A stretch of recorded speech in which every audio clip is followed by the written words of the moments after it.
Even worse, the ghost did not appear only momentarily at the bedside of a witness, but its presence persisted for a whole mortal hour before disappearing. It was also saturated with seawater and drenched everything around it, appearing only on Christmas Eve as the clock was striking 12. The owners of Harrowby Hall had done their best to rid themselves of the damp and dewy spectre, who rose up out of the best bedroom floor at midnight, but without success. They had tried stocking the clock so that the ghost would not know it was midnight, but she made her appearance just the same, standing there until everything about her was thoroughly saturated. Recently, the owners of Harrowby Hall had caulked up every crack in the floor with hemp, over which were placed layers of tar and canvas. The walls, doors and windows were made waterproof in the belief that the unexorcised phantom would be unable to leak into the room, but even this did not suffice.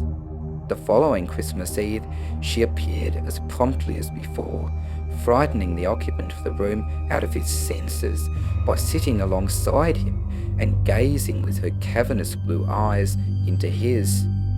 In her long fluid fingers, bits of dripping seaweed were entwined, which she drew across his forehead until he became like one insane. He swooned away and was found unconscious in his bed by his host, simply saturated with seawater and fright. He never recovered, passing 4 years later of pneumonia and nervous exhaustion at the age of 78. The next year, Henry Oglethorpe, the master of Harrowby Hall, decided not to open the best spare bedroom at all, thinking that the ghost might be satisfied by simply haunting the furniture. It was later concluded that the ghost appeared as usual in the room by the dripping wet curtains and great damp spot on the ceiling of the room below. However, finding no one there, she immediately set about to haunt the owner of Harrowby himself. She found him in his own cosy room, drinking undiluted whiskey, then proceeded to drench his hair and overflow his whiskey bottle. The unexpected and terrifying sight of her cavernous eyes and seaweed fingers was such a shock that he fainted, only coming to due to the deluge of water. He attempted to seek dry clothes, but the spectre followed him, drenching him every time he moved. His effort to warm himself by the fire resulted in it being extinguished by the gush. Even his whiskey was no comfort, as it had been diluted to 90% water. Finally, he tried and communicate with the ghost, asking her to stop her infernal visits to his house. Couldn't she simply stay out in the lake area, instead of saturating his possessions inside? In a gurgling voice, the ghost sadly informed him that she was impelled to haunt his place year after year by inexorable fate. She explained that it gave her no pleasure to enter the house, ruin and mildew everything she touched, but it was her doom over 200 years to that very night. She explained that she was his ancestor and the ghost of a fair maiden whose picture hangs over the mantelpiece in the drawing room. Her father had built Harrowby Hall, and to spite her, had furnished her room in garish colours. When the spirited young woman declined to live in the room, he told her to live on the lawn outside. That night she ran from the house and impulsively jumped from the cliff into the sea. There a sea nymph came to her and made her a follower, adding that her doom was to haunt Harrowby Hall every Christmas Eve for 1 hour throughout the rest of eternity. If the room was not inhabited, she was to spend the allotted hour with the head of the house.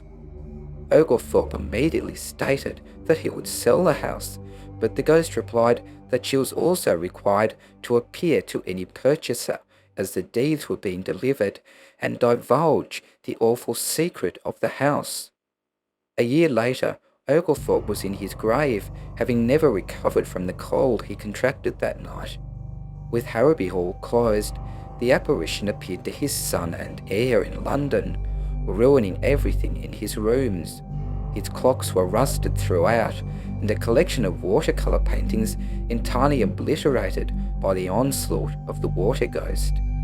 Even worse, the apartments below his were drenched with the water, soaking through the floors.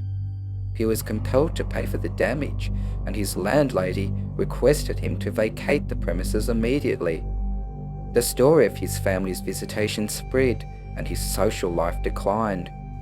The first thought of the young man was to make someone else occupy the haunted room during the crucial hour. However, all of his servants refused, none of his friends would agree, and in fact there was not to be found in all England someone so poor as to be willing to occupy the doomed chamber on Christmas Eve for pay. That year, he had extensive steam pipes installed in the room and prepared himself by regularly attending a Turkish bath for 6 months prior to Christmas. However, as hot as the haunted room was, it shortened the aquatic spirit's visit by no more than 5 minutes, and as the water ghost sizzled out on the floor, she whispered that there was water in great plenty where she came from. Frustratingly, the massive heat and evaporation warped and cracked the chamber so much that a large sum of money had to be outlaid to remedy the damage. The following year, the Oglethorpe heir had another idea. He donned a warm suit of fur underclothing over which he placed a tight-fitting rubber garment. This was covered by another set of wool underclothing, covered by another layer of rubber. Placing a light and comfortable diving helmet over his head, he awaited the coming of his tormentor on Christmas Eve. It was a bitterly cold night, the air outside below zero, as he lay on the bed in the haunted room. There was a sudden banging of doors as a blast of cold air swept through the hall. The door leading into the haunted chamber flew open, a splash was heard, and the water ghost was instantly standing beside the heir of Harrowby. Although from his outer dress streamed rivulets of water, he was as dry and warm as he could have wished, due to his layers of undergarments. The young man suggested that they go out on the lake, to which the spectre responded that he couldn't get rid of her that way, that the water would not swallow her up, but just add to her present bulk. But he insisted, to the ghost's strange reluctance. They had not got far outside when she showed signs of distress, claiming her limbs were stiff with cold. He then seated himself on a snowdrift as the water ghost quickly started to freeze. Her overskirt became a solid sheet of ice as she pleaded with Oglethorpe to light a fire. He replied coldly that she had drenched his family for 203 years, and tonight would be the last occasion for that. She cried out threateningly that when she thawed out, she would no longer be genially tepid, but ice-cold water. It was then that Oglethorpe unveiled his plan.